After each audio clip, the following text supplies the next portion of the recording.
श्री शिवाय नमस्तुभ्यं। दोस्तों, कथा का आज पहला दिन था। कथा का विषय है शिव भक्त शिव महापुराण कथा, और कथा कानपुर उत्तर प्रदेश में चल रही थी। आज की कथा में गुरुजी ने जानकारियाँ दी है और उपाय तो कुछ भी नहीं बताए हैं, पर 3 पत्र ऐसे शामिल करे गुरुजी ने जो जिसका होना संभव ही नहीं था, और वो भी संभव हो गया सिर्फ हमारे भोलेनाथ के चमत्कार द्वारा।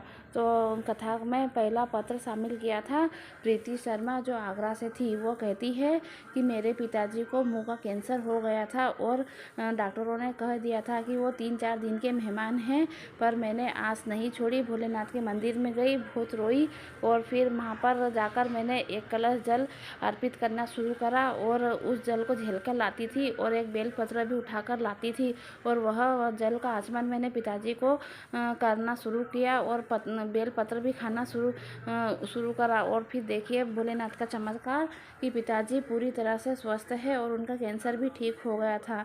और आज का दूसरा पत्र शामिल करा था, एक महिला थी जो कभी प्रेग्नेंट नहीं हो पा रही थी, और फिर जब प्रेग्नेंट हुई तो बच्चा गर्भ में ठीक नहीं था, ख़राब होने लगा था, उसकी हार्ट बीट नहीं बन रही थी। तो डॉक्टर ने कहा कि बच्चा को निकलाना पड़ेगा, पर उन्होंने यह नहीं किया, और वह उनकी माँ के घर चली गई। और जब माँ के घर जाने के बाद में उनकी माँ ने उन्हें पशुपतिनाथ के बारे में, व्रत के बारे में जानकारी दी, तो उन्होंने ये वाला व्रत किया, पशुपतिनाथ का व्रत प्रारंभ किया और जल का आचमन करना शुरू किया। फिर 1 महीने बाद जब डॉक्टर के पास गए तो बच्चे की हार्ट बीट गर्भ में बनने लगी थी, और बच्चा भी गर्भ में पूरी तरह से स्वस्थ था। जब आज वो कथा में आई तो उनका बच्चा 9 महीने का हो गया था, और आज बच्चा पूरी तरह से स्वस्थ है।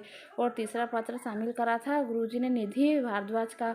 वो कहती है कि हम इतने कर्जे में लग चुके थे, इतने कर्जे में डूब चुके थे कि उससे निकलना बड़ा मुश्किल था।